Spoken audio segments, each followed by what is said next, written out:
J'ai trouvé cet album divinement bien produit, bien réalisé, la pochette m'a parlé et c'est vrai que c'est un album qui m'a marqué parce que je l'ai écouté en boucle pendant très longtemps et il m'a énormément inspiré. Bonjour à tous, bienvenue dans cette vidéo, je m'appelle Tariq, je suis producteur, éditeur et artiste à succès, plusieurs fois certifié disque d'or et de platine et aujourd'hui j'aide des artistes et des producteurs indépendants à vivre de leur musique.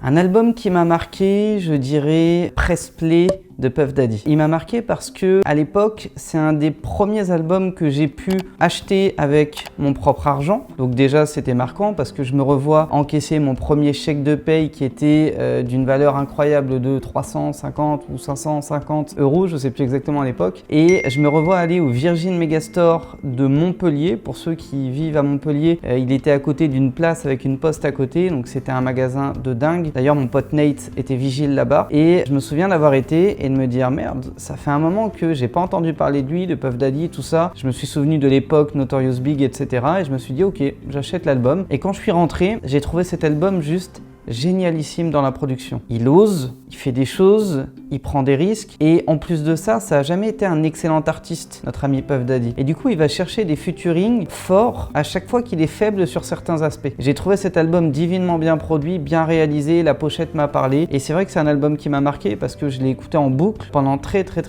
longtemps et il m'a énormément inspiré. Et puis un deuxième album qui m'a énormément marqué aussi, et je pense que c'est le cas de beaucoup, c'est Get Rich or Die Trying de 50 Cent. C'est vrai que cet album-là, il était extraordinaire. Idem dans la production, dans le flow, dans l'histoire de 50, dans l'énergie que ça a amené à l'époque. Pour rappel, on était dans les années 2000. C'est un album que je réécoute encore aujourd'hui et qui a pas perdu de son attrait pour moi. Donc c'est vrai que c'est vraiment ces deux albums-là qui m'ont le plus marqué. Si tu me demandes de te ressortir deux noms, en tout cas, c'est ces deux-là que j'ai envie de te donner.